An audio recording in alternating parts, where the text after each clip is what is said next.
Hello, ladies and gentlemen. Tonight we are going to be broadcasting the second round of the first round Russian Championship. Would that be a round? I would say it's the first round of the tournament, and then the second match. Yes, this will be the second match of the first round of the Russian National Championships, with RTK Jixxy and RTK Arclinon versus VM Dark Admiral and VM NewAbbott. All of them are very, very good players on their own. I am Arclinon, your host, and also one of the players, as you probably have noticed. And tonight, on the blue corner, we have Empire and Vampire Counts, a very strong build-up. On the red corner, we've got Greenskins and Warriors of Chaos. Now, before we begin with the unit analysis, I would like to do a faction analysis here. Now, mind you, according to the rules, none of the players are allowed to pick nor their factions, nor the factions that they've picked before, nor the factions that their partner has picked. Now, since this is a best of 5, we would run out of factions pretty bloody quickly. In order to circumvent that, after the third round, the factions reset, but you still cannot pick the faction you have picked before. You have to pick your partner's faction, which makes things very interesting. Personally, I really like that rule. It's a bit complicated, but it keeps things interesting. It's a real test of skill. Now, that being said, on the faction analysis, now, when you're playing this game, you need to not only think of what unit counters what, but also the inherent strengths and weaknesses of the factions. You see, to sum it up briefly, the vampires, vampire counts have a very strong terror builds, and they themselves are immune to these terrors. Almost all of their units have got fear, which reduces enemy leadership, as well as some of their units having regeneration and mass regeneration. That being said, this makes them very strong on blobs, because the terror debuff stacks, which causes units to get terrified much easier, which, as some of you might know, is when your units begins to run away but not routed. It gets skull and crossed bones symbol when it's terrified. It's a short route, but if used properly, it is very, very strong. Now, over here, to briefly sum up the factions, the Empire's strength is that, well, it is flexible. It is not particularly weak towards anything, but it is not particularly strong towards anything, which allows them one of the prime choices in the hands of very good players. Vampire counts, as you can imagine, they're a very strong choice against low morale factions that are mostly built around routing and coming back, just like Greenskins, and to an extent, up until the last patch, I would argue, so did Warriors of Chaos. So here, the vampires will be super effective, while Empire will be able to cover their backs, cover their lack of cavalry in this build, as well as provide them with skirmisher with fire support. Now, let's look at the lineups. On the orc side, we have got 1, 2, 3, 4 goblin archers, and not a very strong unit. Personally, I do not even know why they got this. It provides some skirmisher support. Goblins, perhaps the weakest superior unit in the game. Now comes the savage orcs, unarmored, very good in melee. An interesting mainline, and there comes the black orcs. Yes, after the archers, we've got black orcs supported by savage orcs. Black orcs are very strong mainline infantry, one of the best. Definitely beats the Empire Greatswords, so it might be able to break through. But to compare this, Empire has 3 great swords, 1 tatter souls. So in this case, what the Empire seems to be planning to do is to break the enemy in one side and hold the enemy on the other. So what in RTK we call sword and shield, which is a tactic where one side of the battle engages while the other one pushes and breaks one line, one side, one of the flanks. Vampire counts, they have got what some people would call Death Star. I would like to remind them that this is not what they think it is, because this does not rely on AoE heals. This is a terror build. It centers around causing your opponent's main line to run away so that you get to more juicier and more valuable targets. It is very good if you have a strong general snipers, which will be very important. Let's take a look on the generals. We've got 2 mounted generals. Also among the rules, every team can have only up to 3 flying heroes, including generals. So this is important, and why we have these different builds than the meta, which shakes things up a bit. It's very interesting. Now, also the Warriors of Chaos, they have got, let's not forget about those, Dragon Ogres, 2 Dragon Ogres, 2 Chaos Knights, 3 Chaos Knights, 4 Chaos, a lot of Chaos Knights on the Chaos. Now, one thing, Chaos has no main line. This is one of the examples of, arguably, these Forsaken. This is one of the examples of a good team synergy. You see, the idea here is that the Greenskins hold the line. They still have got some cavalry, but they don't do the main cavalry work, while Chaos wins the cav fight. Orc War Boss is hidden over here. The enemy Chaos Lord is right here. Let's see how it goes. Let's get right into the action.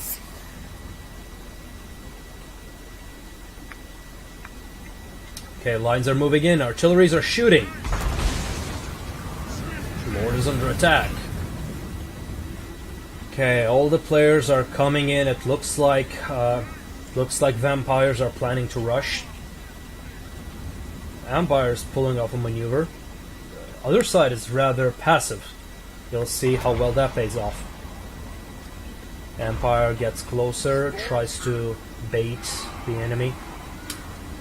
Perhaps. Let's see. Blood Knights over here to provide some cav support. Griffs can't have without those. Oh! I think... Wait. Something just hit this Goblin Knight Shaman. I did hear some spell being launched. I think a spell was launched at the General of the Empire. I think it was that Gaze, whatever. Not a very strong spell. I would advise against it.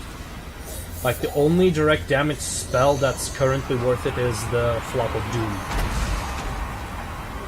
Alright, we have got some skirmish engagements. Chaos is moving in on the left. Tattered Souls are about to be charged. Oh! Demigryphs are coming in. Let's see if the Empire will be able to micro out of this. Oh, Chaos Knights do a very good hammer and anvil against the Karen Wraiths. Halberds are coming in, and we have Feral Manticore, obviously, thanks to the Amber Wizard.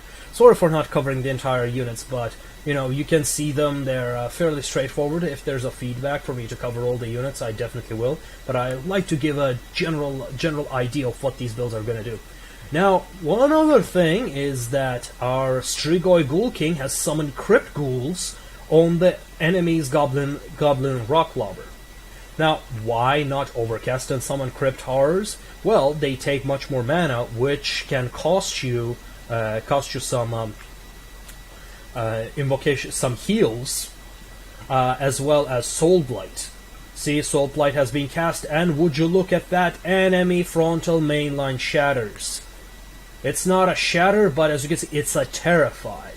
As you can see, we've got some Crypt Horrors, Karen Wraiths coming in. It's a complete mess. Now the Empire is closing in onto the flanks. We've got some good maneuvers going in. The left flank is following behind for the Team RTK, and Flagellants should be able to hold the rest of it. While these Demigryph Alberts, they're in trouble. They are in trouble. Let's see the other Altdorf Graphites. They are supporting the cav fight on the right. You see, there's just so much activity going on. I have to pause and tell about it. There are 4 people playing it. Oh, would you look at that? Chaos Knights are going for the Empire player's handgunners, but he intercepts them using spearmen. Let's see how much damage he'll be able to absorb. As you can see, about half of them survived, half of them got damage. And would you look at that? Those Chaos Knights are just not stopping. They're gonna hammer and anvil the enemy main line, while these Chaos Knights are going for the other gunners. However, oh, we have our first shatter. Savage Orcs have shattered with 32 units. That will cause a lot of loss of money. These Savage Orcs are also terrified. Goblin Lock. This is on the flanks. If the person who's playing Chaos can salvage the situation, because main line, they're definitely gonna lose the main line. Sidelines, the cavalry cav fight seems to be Chaos has it under control. Let's see how the other players are gonna stop it. And here we have General Snipe Call. Yes, the RTK team is going. The Empire and the Vampires are going to snipe the enemy's Chaos Lord. An ancient power is rising. No. Alright, supported by Chaos Knights. Oh, Mortis Engine is coming right over here. It's gonna do some constant damage. That General keeps being hit. Not much damage here.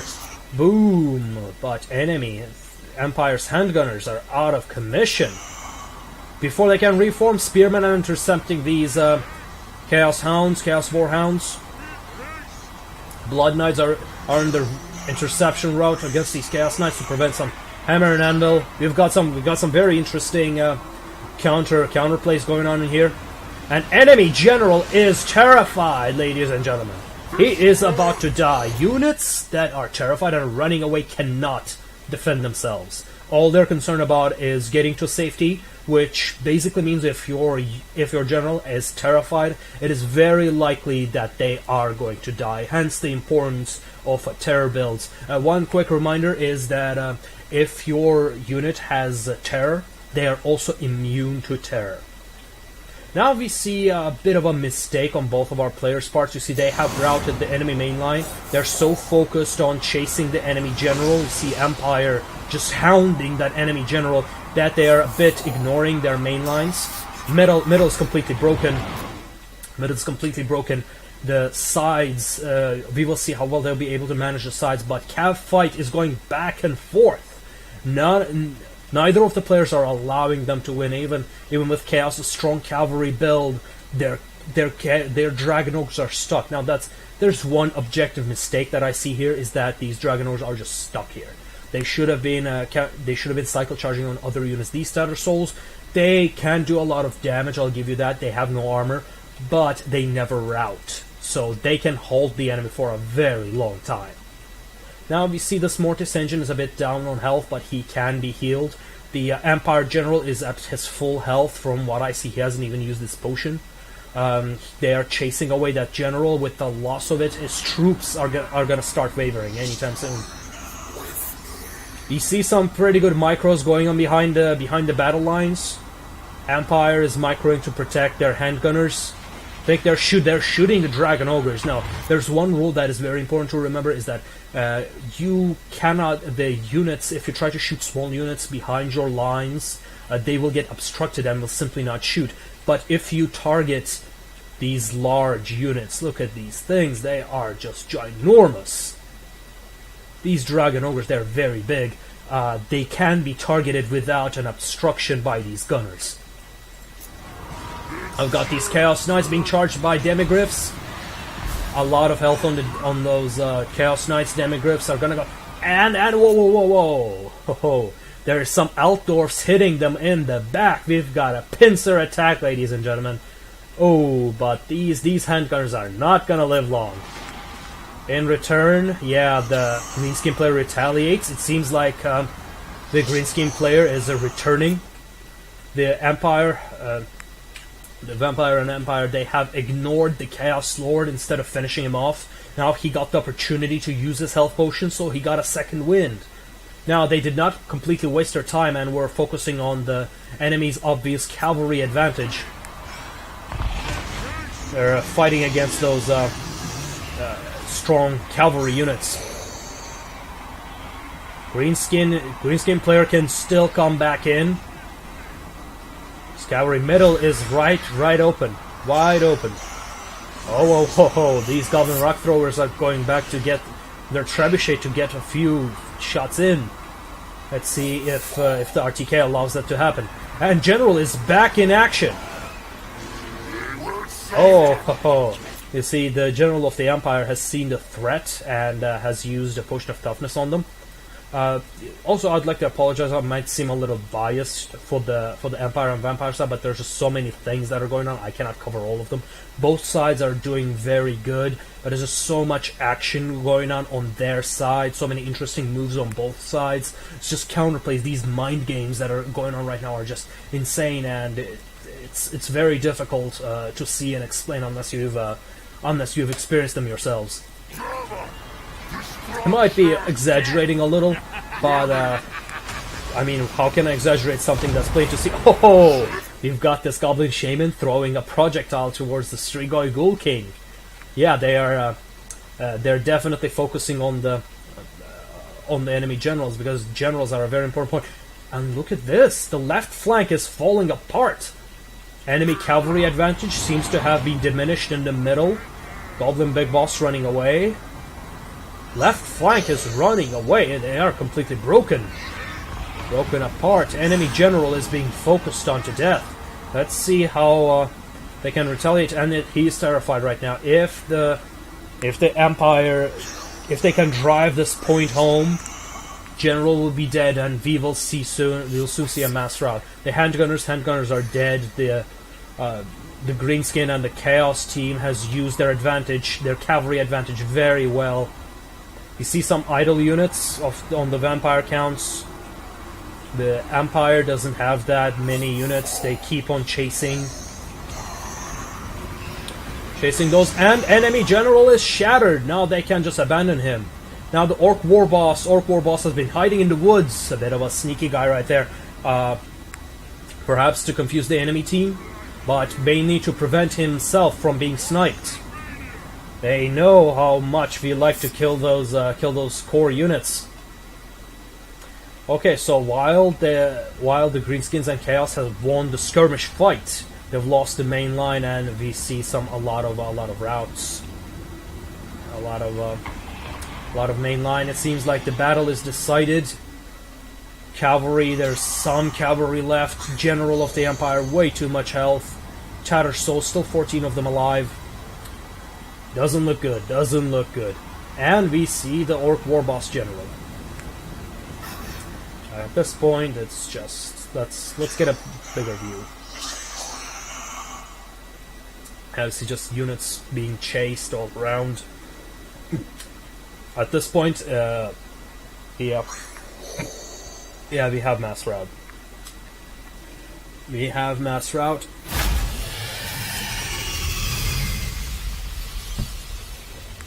And that was the second round, ladies and gentlemen. I hope you have enjoyed it.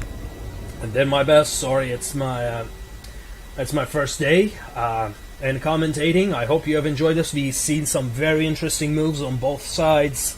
Very smart moves. It was spectacular. Well, Adelmo, it's up to you now.